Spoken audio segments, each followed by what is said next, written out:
నమస్తే.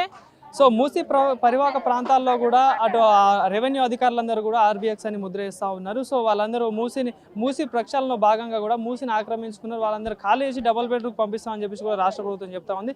సో దానికి తోడుగా ఈరోజు అయితే అంబర్పేటలోని న్యూ అంబేద్కర్ నగర్లో కూడా ఈరోజు బీఆర్ఎస్ పార్టీ నుండి కూడా వాళ్ళకి మద్దతుగా రావడం జరిగింది, వాళ్ళకి సపోర్ట్గా రావడం జరిగింది. సో మరి వాళ్ళ సమస్యలు ఏందని కూడా ఒకళ్ళు మాట్లాడే ప్రయత్నం చేద్దాం. అమ్మ ఏం చెప్తారమ్మా, మరి మూసీ ప్రక్షాళనలో భాగంగా ఆ ఇళ్ళన్నీ కూలుస్తూ ఉన్నారు కాంగ్రెస్ ప్రభుత్వం, ఏం చెప్తారు?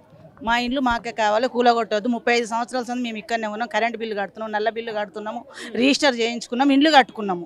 గరీబ్ వాళ్ళం మేము, పని చేసుకొని బతికేటోళ్ళం మేము. పిల్లలు చదువులు ఉన్నాయి, ఎక్కడ పోతాం మేము? ఇల్లు వదిలిపెట్టి పోమంటే ఈ ఏజ్లో కష్టం చేయలేం కదా. 50 ఏళ్ళకి వచ్చినాం మేము, కష్టాలు చేయలేము, ఆరోగ్యాలు బాగుంటలేదు. నెల రోజుల సంది 2 నెలల సంది తిండి లేదు, తిప్పలేదు, ఏడ్చుకుంటే కూర్చుంటున్నాం అందరం భయంతో. ఎప్పుడు ఎవరు వచ్చినా, కొత్త వాళ్ళు వచ్చినా ఎవరు వస్తున్నారని ఉరుకుతున్నాం, అందరం ఉరుకుతున్నాం, పిచ్చర్లే ఉరుకుతున్నాం. కొత్త వ్యక్తి ఎవరు వచ్చినా వాళ్ళతో ఉరుకుతున్నాము. మా ఇండ్లు మాకే కావాలి, డబుల్ బెడ్రూమ్లో వద్దు, ఏమొద్దు. మా ఇండ్లు మాకు కూలగొట్టకుండా మా ఇండ్లు మాకు ఉంచాలి అంతే. మూసీ ప్రక్షాళనలో భాగంగా ఏం లేదు. ఇది ఒక 30 సంవత్సరాల సంది ఒక్క రోజు కూడా నీళ్ళు రాలేదు మాకు. నీళ్ళు రాని ఇవ్వాలి, కొత్తగా ఎట్లా వస్తున్నాయి? రేవంత్ రెడ్డి వచ్చినాక నీళ్ళు వస్తున్నాయా? అంతకుముందు నీళ్ళు రాలేవా? కేసీఆర్ 15 చేసిండు, రాజశేఖర రెడ్డి 5 చేసిండు. ఏ డబుల్ బెడ్రూమ్లో వద్దు, మాకు ఒక నీళ్ళ సుక్క రాలేదు. మా ఇంట్లో మాకు ఉంచాలి అంతే. దండం పెడుతున్నాం ఆయనకు. మా గరీబ్ ఇంతమంది ముఖ్యమంత్రులు పోయి ఎప్పుడైనా ఎవరైనా రాలే, ఏ ముఖ్యమంత్రి రాలే. 38 ఏళ్ళ సంది లంకల్లే ఉన్నాం మేము. ఒక రోజు కూడా నీళ్ళు రాలే మాకు. మా ఇండ్లు ఊలగొట్టద్దు, మేము పని చేసుకొని బతికేటోళ్ళం అందరం. పొద్దున్న లేస్తే మూసిని ఆక్రమించుకొని కట్టుకున్నారని చెప్పేసి అంటారు. కొనుక్కున్నాం, వేరే వాళ్ళు అమ్మితే మేము కొనుక్కున్నాం, రిజిస్టర్ చేయించుకున్నాము, డబ్బులు పెట్టి కొనుక్కున్నాం, ఇండ్లు కట్టుకున్నాం. గుడిసాలు వేసుకున్నాం. ఫస్ట్ గుడిసాల తర్వాత రేకులు ఉండే, రేకుల తర్వాత బిల్డింగ్లు కట్టుకున్నాం మేము. కూలగొట్టద్దు మా ఇండ్లు అంతే. ఇక డాక్యుమెంట్స్ అన్ని ఉన్నాయి, అన్ని డాక్యుమెంట్స్ ఉన్నాయి. ప్రజాపాలన అంటా ఉన్నారు, ప్రజలకు 6 గ్యారెంటీలు అమలు చేసిన పాలన. ఏం ప్రజాపాలన? ఫ్రీ బస్సు పెట్టిండు. ఎందుకు పెట్టిండు? ఆయన పెళ్ళాన్ని ఆయన బిడ్డను బొమ్మన ఫ్రీ బస్సులో. మాకు బస్సులో ఏమొద్దు, మా ఇంట్లో మాకుంటే మా ఇంట్లో తెరువుకు రాకుంటుంటే చాలా ఆయనకు. డబుల్ బెడ్రూమ్ ఇస్తా అంటే మాకు వద్దు డబుల్ బెడ్రూమ్. ఆయన ఉండేవాళ్ళండి డబుల్ బెడ్రూమ్ లో పోయి, ఆయన పెళ్ళం పోయి సంసారం చేయమని డబుల్ బెడ్రూమ్ లో మేము కూడా పోతాం. ఆయన ఫస్ట్ ఆయన పోయి గృహప్రవేశం చేసి ఉండమని, ఆయన తర్వాత మేము వస్తాం అంతే. మాట్లాడండి. ఏం చెప్పాలి సార్, మా ఇల్లు కూలగొడతారని నెల నుంచి టెన్షన్ ఉంది మాకు. ఎవరైనా వస్తారే, ఏమైనా రాసిపోతారేమో, ఎవరైనా వచ్చి దాన్ని ఇరగొడతారేమో అనే భయంతో ఉన్నాం ఇన్ని రోజుతుంది. ఈసారి అన్న వచ్చి మాకు భరోసా ఇచ్చిపోయినారు. నేనున్నా అమ్మ, మీరు బాధపడకండి, ఎవరైనా వస్తే చెప్పండి, నేను వచ్చిన ఈడ కూలగొట్టొద్దు అని అన్న భరోసా ఇచ్చిపోయినా చాలు. అన్న అంతైనా వచ్చి చెప్పినారు కదా. ఆయన వాళ్ళ తరపు నుంచి అంటే ఒక మనిషి కనిపిస్తలేదు వచ్చి, కనీసం రావాలి కదా, కనీసం వచ్చి ఇట్లా చేస్తున్నాము, ఇది చేస్తున్నామని ఒక నోరు కూడా లేదు. కాస్త అన్న వచ్చి నాకు ఈ మాట మాకు భరోసా ఇచ్చిపోయేసరికి మాకు చల్లగా ఉంది పానం ఈరోజు. అయ్యో అన్న వచ్చినాడు, మాకు ఉన్నాడు, ఒక మనిషి మా ఇంట్లో ఉన్నారు, అదే చాలు మాకు ధైర్యం వచ్చింది. ఇప్పుడు మాకు ఎవరు వస్తే మేము చెప్పగలము, అన్న మాతో ఉన్నారు, మీరు ఇరగొట్టదు, మేము ఫోన్ చేసి పిలుస్తాము, మాతో వస్తారు, మా వాళ్ళు వస్తారు అని చెప్పని ఒక డేర్ ఉంది సార్.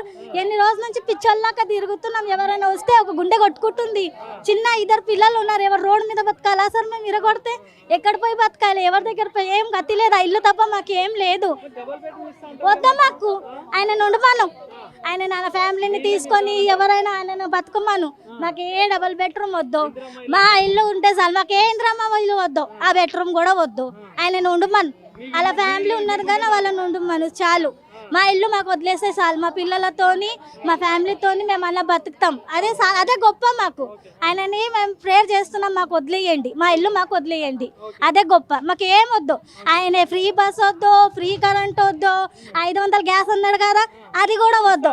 నువ్వు పెట్టుకోమను, వస్తా అన్నాడు కదా, ఏ కాలంలో ఇస్తాడు? అది మాకైతే రాలేడు. ఆయన ముఖమే లేదు. అది ఏముంది ఏది రాలే. ఆయన పథకం ఒక్కటి కూడా మా దిక్కు రాలే. ఇంతమంది ఉన్నాం. కరెంటు బిల్లు కడుతున్నాం సార్, మేము నల్ల బిల్లు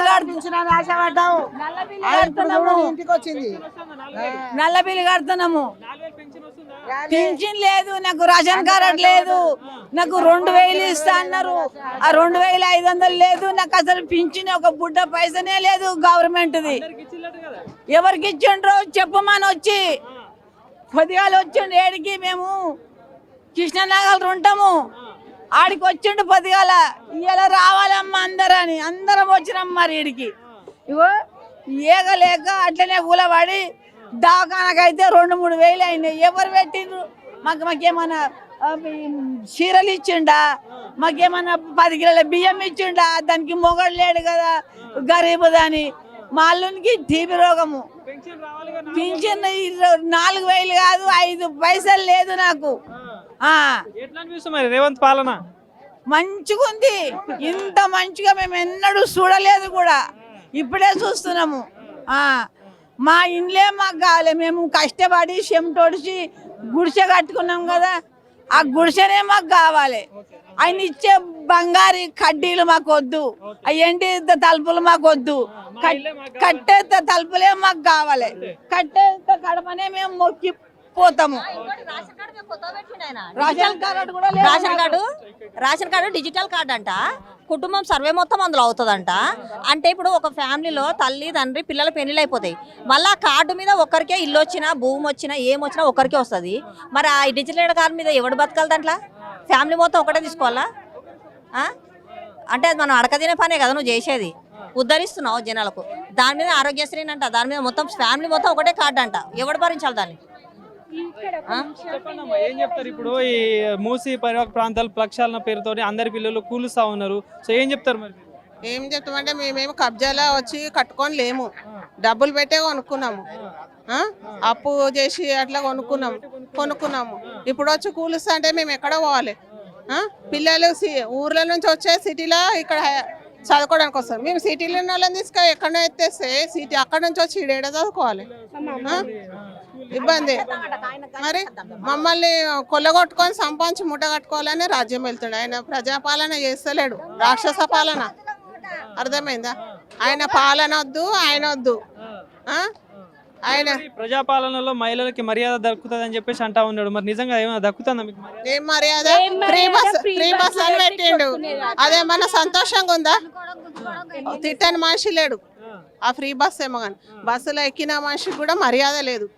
ఆ ఫ్రీ బస్ ఎందుకు పెట్టినట్టు? అవా ఏం చెప్తావా? మరి ఇప్పుడు రేవంత్ రెడ్డి ఏమో ఇల్లు కూలుస్తా అంటాను. మరి ఏంది ఒప్పుకుంటావా? ఇల్లు మాకు కావాలి, అస్సలు ఏం వద్దు మాకు. ఆయననేమో ఆస్తి ఇమ్మంటలేము, పైసలు ఇమ్మంటలేము, ఏమి ఇమ్మంటలేము. మా ఆస్తి మాకు ఉంటేనే మా కష్టం మేము చేసుకొని మాది మేము ఉంటాం. నాకు పిల్లలు ఉండ్రు, 4 పిల్లలు, 3 బిడ్డలు, 1 కొడుకు. వాళ్ళ పెళ్లిలు పిల్లలు అన్ని చేయాలి కదా. కన్నప్పుడు విషాద కాకుండా అయింది. 60 ఏళ్ళు ఉన్నా ఇంకేం చేయాలి మరి? ఈయన పంపించబట్టే గిట్లా అది 100 గదాలే ఉంది సార్. ఇల్లు కట్టలే, ఏం కట్టలే, పెళ్లిళ్ళు చేసుడు, పెళ్లిళ్ళకి పెట్టుడు, ఇగో ఇదే సరిపోయింది నెలకు. ఇదంతా మూసి సంబంధించిన ల్యాండ్. దీన్ని ప్రజలు ఆక్రమించుకున్నారు. దీన్ని అంతా ప్రక్షాళన చేస్తానమంటారు సార్. పైసా కూడా పెట్టి కట్టుకున్నాం సార్. మేము ల్యాండ్ పోయి గదానికి ఇంత అని కొనుక్కున్నాం సార్. రూపాయి కూడా డబ్బులు పెట్టి కొనుక్కున్నాం. అన్ని ఉన్నాయి, తెచ్చి చూపిమంటే కూడా చూపిస్తా. మరి ఏం చేస్తారు? మరి నిజంగా వాళ్ళు ఈ మాట వినకుండా వచ్చి కూలుస్తే మరి ఏం చేస్తారు? ఎట్లా కూలుస్తారు సార్? ఎట్లా మరి? మా గదే 1 వారం రోజుల నుంచి మాకు నిద్ర పడతలేదు, అన్నం తినబుద్ధి అయితలేదు, చేత కాకుండా అయింది. ఇప్పుడు ఏం చేయాలి సార్? ఇప్పుడు మాకు కొడుకు పెట్టేటట్టున్నాడా? బిడ్డలు పెడతారా? ఎవరు పెడతారు మాకు? ఎట్లా బతకాలి మేము? ఏం చేయాలి? పింఛన్లు ఏం లేదు, మా ఆయనకు వస్తుంది. నోట్లు 4,000 లేదు, మను లేదు, 2,000 మా ఆయనకు వస్తుంది. ఏం లేవు. అన్ని చెప్తే లైన్ నిలబడి నూక్కుంటా చేసుకుంటా దోపుకుంటా చేసి రాపించి వచ్చినాం. ఏం లేవు, అంత డొల్లా. చెప్పండి అమ్మా, మీరేం చెప్తారు? ఇక ఏం చెప్తారు? చెప్పేదేమో సార్, మేము అప్పులు చేసి కొనుక్కున్నాము, ఊళ్ళో మొత్తం అమ్ముకొచ్చుకున్నాము. ఏం లేదు మా దగ్గర. మేము కట్టుకున్నాం బొన్ననే ఇల్లు. మేము ఆక్రమించుకున్న జాగా కాదు. మేము కష్టపడి రూపాయి ఒక తనేసి కడుపుకు తినక, ఏం తినక, బట్ట కొనుక్కోక, ఏం కొనుక్కోక మేము ఇళ్ళలో పని చేసుకొని జమ చేసుకొని కొనుక్కున్నాం. మేము ఎవరు తాను గుంజుకోలేదు. మాకు ఏ రాజకీయ పోలు సాయం చేయలేరు. మా ఇండ్లు మాకే కావాలి అంతే. ఆయన సొత్తు మాకొద్దు, మా సొత్తు ఆయనకు వద్దు. మాకు ఇంతవరకు మాకు ఇప్పుడు ఆయన అంటున్నాడు కదా డబల్ బెడ్రూమ్లు ఈయన కట్టలేడు. అది లేని వాళ్ళ ఇచ్చిన ఇండ్లు, కేసీఆర్ కట్టిన ఇచ్చిన ఇండ్లు అవి మాకు ఇస్తాను. మేము పోము. మా ఇల్లు మాకే కావాలి అంతే. ఇదండి పరిస్థితి. చూశారు కదా, చాలా మంది మహిళలు అయితే ఇక వాళ్ళ బాధను అయితే వ్యక్తం చేస్తూ ఉన్నారు. ప్రభుత్వం అయితే ఒకవేళ నిజంగా ఇక్కడ ప్రభుత్వం సంబంధించి ఎవరైనా వచ్చినా కూడా కొట్టేటట్టే ఉంది పరిస్థితి ఇక్కడ. సో ప్రభుత్వ అధికారులు కానీ అటు గవర్నమెంట్ సంబంధించిన నాయకులు కానీ వచ్చి వీళ్ళ సమస్య ఏందో పరిష్కారం చేయాలి. ఎందుకంటే వాళ్ళు కరెక్ట్ కట్టుకున్నారా లేదా అని చెప్పేసి ఎంక్వైరీ చేసి మీరు దేనికంటే దానికంటే కూడా వాళ్ళు సిద్ధమవుతా ఉన్నారు. వాళ్ళు గత 30 సంవత్సరాలుగా కూడా వాళ్ళ దగ్గర అన్ని పేపర్స్ ఉన్నాయి, డాక్యుమెంట్స్ ఉన్నాయి, కరెంట్ బిల్లు అన్ని సంబంధించిన డాక్యుమెంట్స్ అన్ని కూడా ఉన్నాయి.